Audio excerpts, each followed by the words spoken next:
Howdy there! Think you could fight robbers and wild animals as a teenager? Well, that's what Bill Cody did. He joined the Dangerous Pony Express at the age of 15. Let's read together and find out why he was the bravest rider on the Pony Express. Turn to page 5. When you hear this sound, it's time to turn the page. Ready? Giddy up!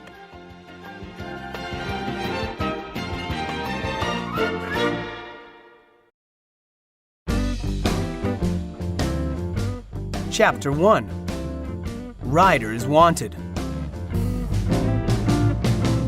It was spring 1860. Bill saw a sign in the post office at Fort Laramie. The sign said, "Wanted, riders for the Pony Express. Young, skinny fellows under 18. Orphans welcome. $25 a week." "That's the kind of job I want," said Bill.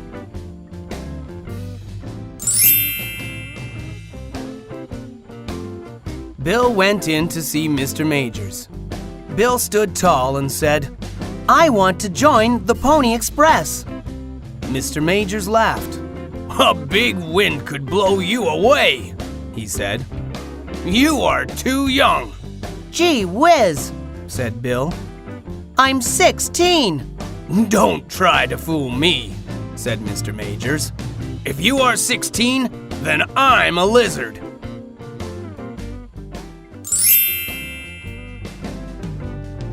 "I guess I'm closer to 15, said Bill.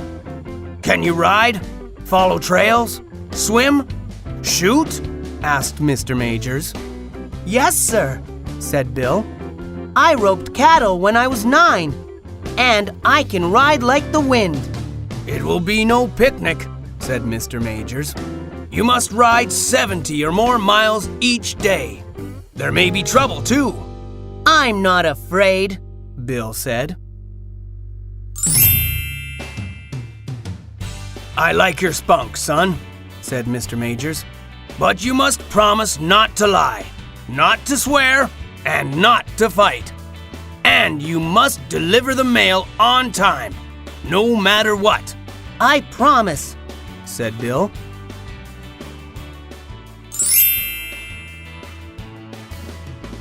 Mr. Majors showed Bill a map. "There's St. Joseph, and there's Sacramento, California. 80 riders and 400 ponies carry the mail between these cities," said Mr. Majors. "That's a long way," said Bill. "Yep," said Mr. Majors. "It's about 2,000 miles. The riders travel all day and night to carry the mail in 10 days. They are twice as fast as stagecoaches."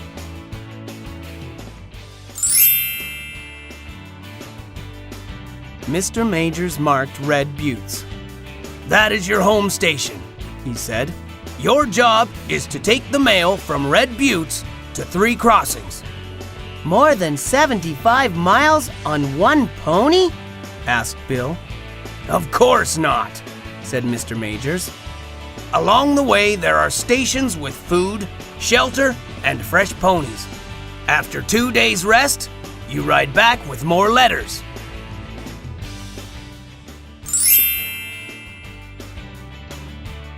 Bill put on a red flannel shirt, a red neckerchief, blue trousers, riding boots, and a $10 hat to keep off the rain. A shiny horn hung from his shoulder. He was a real Pony Express rider now. "Take these 2 pistols and a knife," said Mr. Majors, "just in case."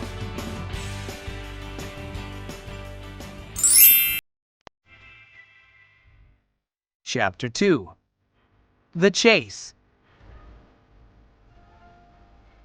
It was supper time at Red Buttes. The men swapped stories, and Bill listened to every word. "Remember when a herd of buffalo trampled a rider and a pony?" said Ben. "Oh, yeah," Shorty said. "And remember when Paiute Indians attacked a station and stole the ponies?" said Ben. "That's enough," said Mr. Willis, the station boss. Let's not scare young Bill.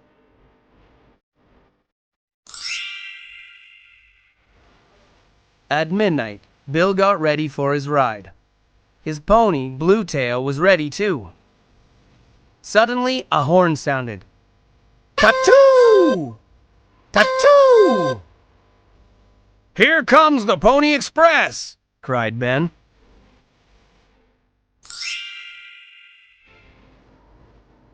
A pony galloped in, and the rider slid off. Bill pulled the mailbags off the tired pony and put them on Blue Tail. Giddy up! Yelled Bill.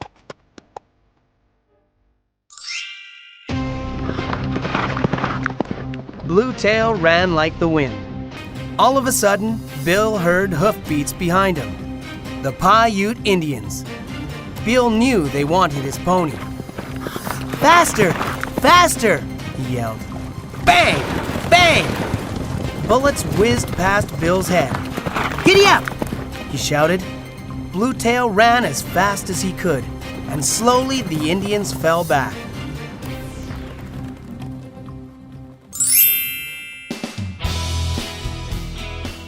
Bill was very glad to see the light of 3 crossings. He blew on his horn. Tattoo! Tattoo! The station master ran out. You must go on to the next station, he cried. The rider is sick. Oh no! Said Bill. He was very tired, but he changed ponies and was off again.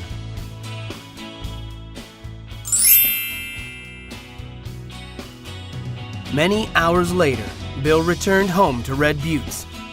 He had ridden long and hard, and the mail was on time.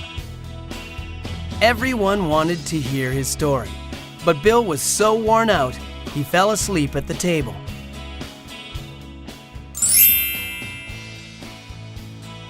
On payday, he sent money home. He wrote, Dear Ma, the rides are easy and the food is good. Don't worry, nothing much happens here. I miss you. Love, Billy.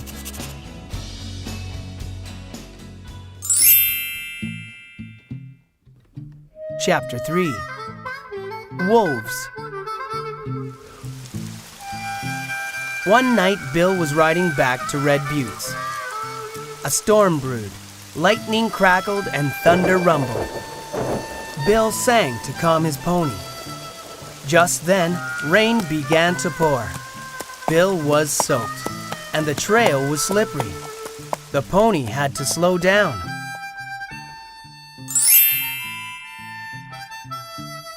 Then Bill heard, Ow! Ow! Wolves. There were at least 8 of them, and they gathered around Bill. Bill could see their eyes gleaming in the dark as they came closer and closer.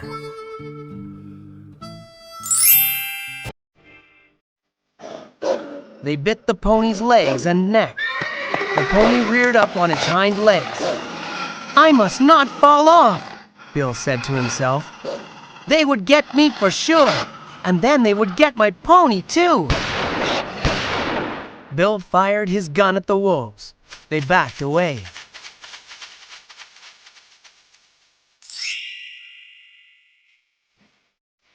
Then Bill ran out of bullets, and the wolves came toward them again. Suddenly, Bill remembered his horn. Tattoo! Tattoo!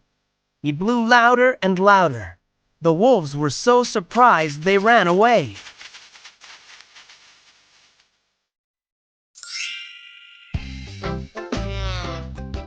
Bill kept on blowing until he saw the lights of his home station. I'm sorry the mail is late, said Bill. I ran into some wolves. It's all right, kid, Mr. Willis said. The next rider will make it up. Go get some rest.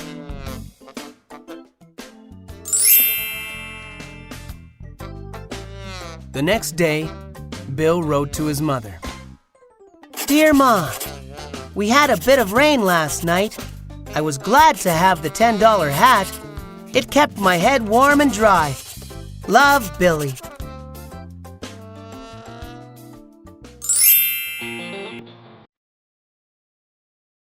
Chapter 4. The Shootout.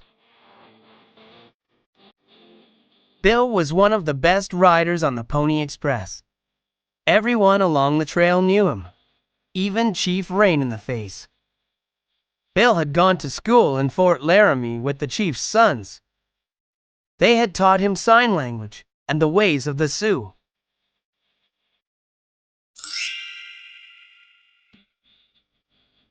One day, Mr. Willis said, "Bill, I want you to carry a lot of money to Three Crossings. Robbers are on that trail, but I know you can handle them." Bill was excited. He liked danger. Everybody talked about the money.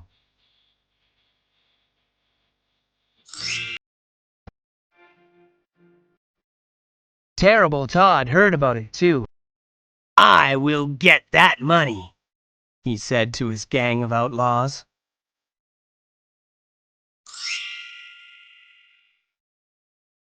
Bill knew he had to have a plan to fool the thieves. He went for a long ride to think of a plan. He met his friend, Chief Rain-in-the-Face. The chief was angry. "Do you know what Terrible Todd and his robbers are doing?" he asked. "They paint their faces like Indians to rob and kill, and we get the blame." Chief Rain-in-the-Face gave Bill an idea.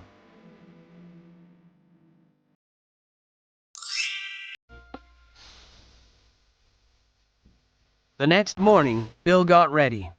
The sheriff and his men came to help. "We'll go along with you," said the sheriff.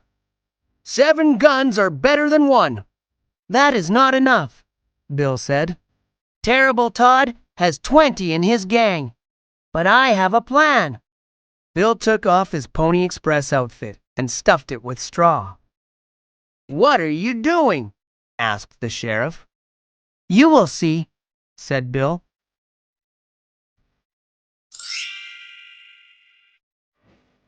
He fastened a hollowed-out pumpkin onto the straw man and placed a hat on top of the pumpkin. The straw man looked like Bill. All the men laughed. "Pumpkinhead Billy!" they shouted.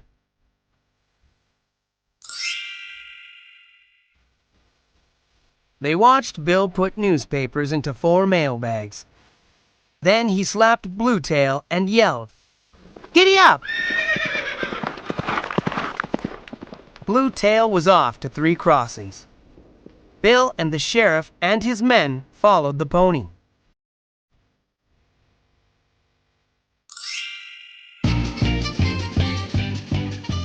When Terrible Todd and his gang saw the straw man, they jumped out of their hiding place and began to shoot. They grabbed the mailbags. Then the sheriff and his men surprised Terrible Todd. There was a big shootout, and Terrible Todd was caught.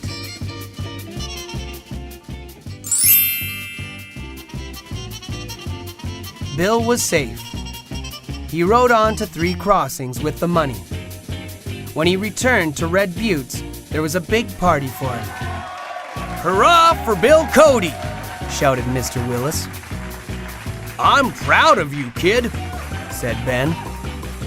"Another story to tell your ma," said Shorty.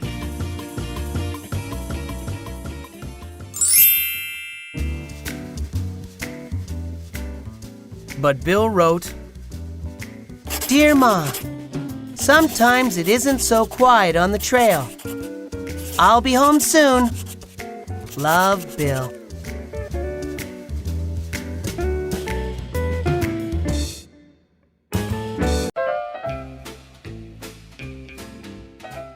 That was an exciting story, wasn't it? With some courage and a bit of luck, Buffalo Bill survived the tough trails of the Pony Express. Well, I hope you enjoyed the story as much as I did. Let's read together again soon. Until then, goodbye.